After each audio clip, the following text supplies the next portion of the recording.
What's up, everybody? Hobby with Cage, episode 251, brought to you by Arena Club and Bleaker Trading. Fun one, man. If you follow my page over the weekend, I kind of got into it, put some stories out there. There are a couple of posts from a bunch of people saying, in order for the hobby to really, take its next steps, people have to do this, this, and this. It's got to be a focus on the collector, and it's got to be a focus on the cards, and you can't just be in it to like sell. And it's funny. I want you to close your eyes for a second. I want you to think about your role in the hobby, and I want you to tell me, whether or not you really consider yourself an investor, a flipper, a collector, a repacker. Let's just really give it some thought and put yourself into a category. And now when you have it, when you think you know who you are, what I want you to do is forget it. Who gives a shit? Who cares? Seriously, who cares? And whatever it was you might have been putting yourself into the category of, one, you might switch that by next week. Two, no one should tell you what you should be doing with your own money or how you spend your free time in this space. Sure, there are people who want to say the definition of a hobby is specifically doing something that is not for a specific fiscal interest. Okay, great. Thanks, nerd. That's fantastic. Let me tell you a quick story about that, because over the weekend I got some fun DMs, and let me tell you, I mean, the freaks come out at night is what they say. Three of them, I had three very fun ones, and they were very similar. And I tried the same thing. Three people came out of the woodwork, one from across the pond, two from here. And they made a pretty great statement where I was like, listen, who cares? If you buy, you sell, what's wrong with selling? And, three people basically almost identical messages to me. They said they are a true collector. They are what the backbone of the hobby is, because they only buy. They do not sell. They are collectors. They buy. This is their hobby. Their hobby is to buy things solely to collect them. Three people. And they have not sold any cards. One guy said as far as 12 years. The other ones were various, 5 years. Each one of them got a very similar message back from me. I went to their page and I found a card. Not necessarily a one of one, a card, a good card, but a card where, one of them was like a Joe Burrow. We're like, the market's not so hot on him right now. An injured guy. It's a decent card. It's something they showed off. Let's say the card was worth between $5,000 and $10,000. And I immediately sent an offer of $20,000. And I did it in this way. I said, wow, I appreciate your message. I'm happy to meet you. Thanks for being a new follower. I just looked at your page and you would not believe this, but you happen to have a card that I've been looking for years. And I don't mess around. I know the card's not worth this, but I'm going to offer you $25,000 for this card. I have the money. I don't like haggling. Would you take it? And one person said yes. To which I had a fun conversation with them and said, hey, I'm not actually offering you $25,000 for that card, but see how quickly you went from a collector to a seller. And there's nothing wrong with that. Nothing wrong with it at all.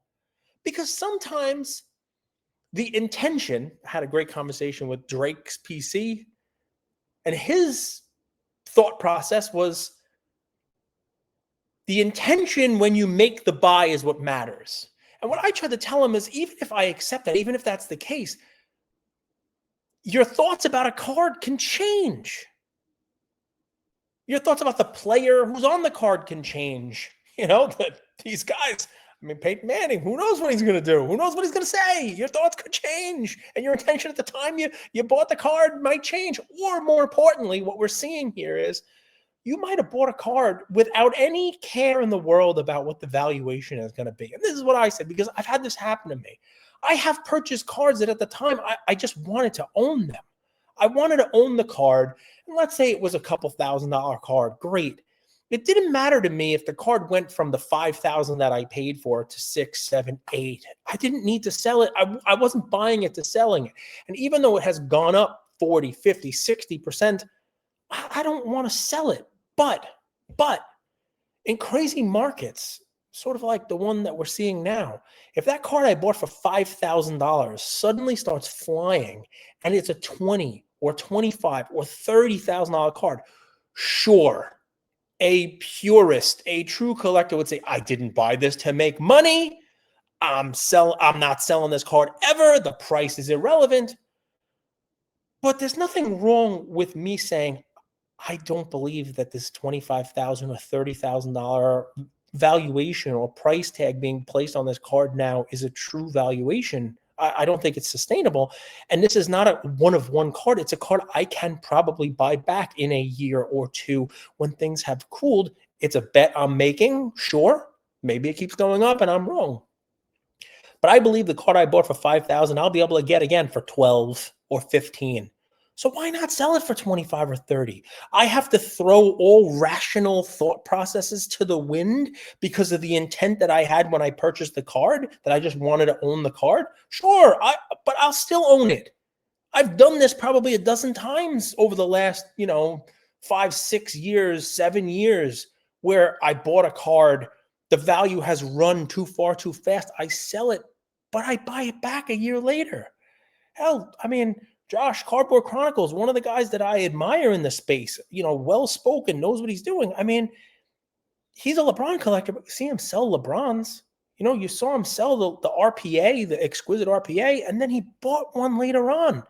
Does anybody say he's not a collector? He's not obviously he's a LeBron collector, but you have to have a rational thought process here, guys. You have, and the overarching thing here is our space is growing in leaps and bounds. There's money coming in.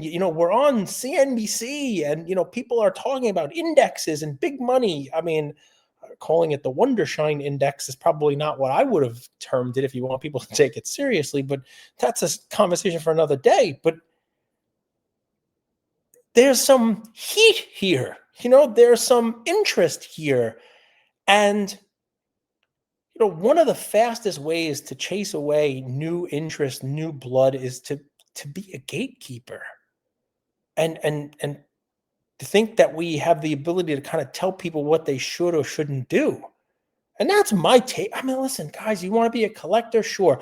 I think it goes without saying that the asset itself, the card itself, has to matter. And that there have to be people who want to own the cardboard.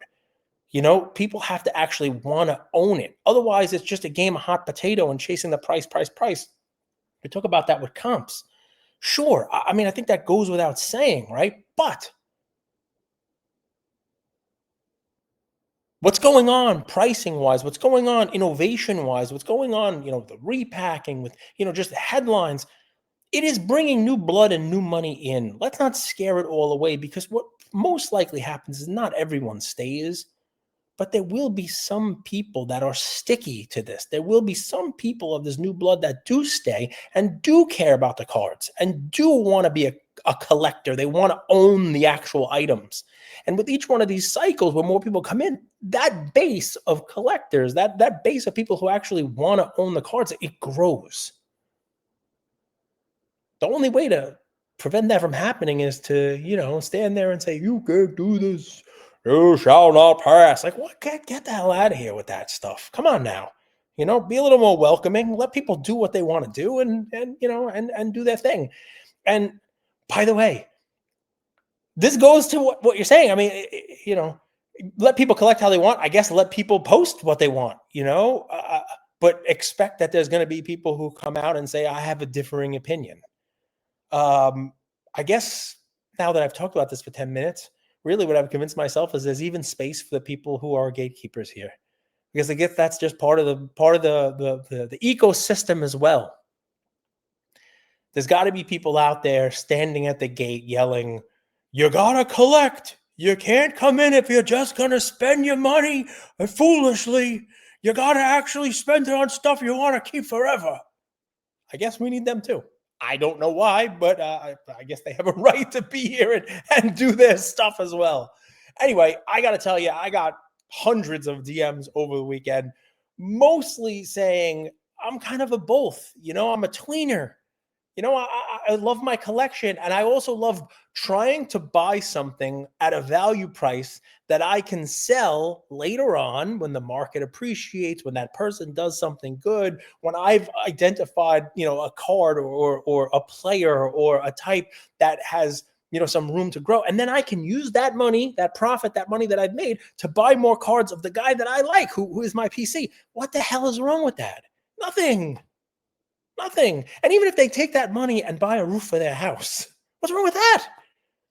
Then they go to their kids' little league game, and the wives are talking about the roof they put on. The husband says, "Yeah, that roof I just put on my house. You know how I paid for that? I paid for that with Ken Griffey Jr. cards." You don't think that a couple more people start doing some research, maybe try to come into this space? The only way to grow this pot is by people only buying and keeping their stuff? No, guys, that ain't it. That ain't it at all. Do you let people do them and have some fun? Have some fun with it.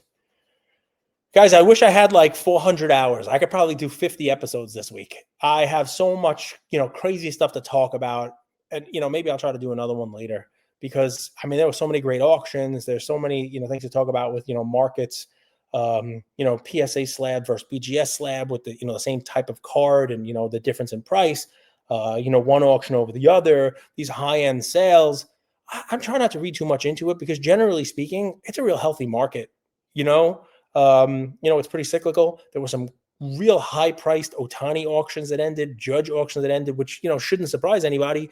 The baseball postseason is about to start, and those guys are hot, and people are talking about them right now. Probably both going to be MVP again. Football's getting a little hotter. For people are, starting to sell their stuff. As I write this, if I own any Jackson Dart cards, I'd be selling every single one of them this morning. But that's just me. Not financial advice. None of this is. It's all kind of stupid anyway. But that's why you're here. And that's another episode of The Hobby with Cage. Investor, collector, who cares? Brought to you by Bleecker Trading and Arena Club. Hope you guys enjoyed it. If you didn't, leave a comment and tell me how much I suck. Talk to you soon. Take care.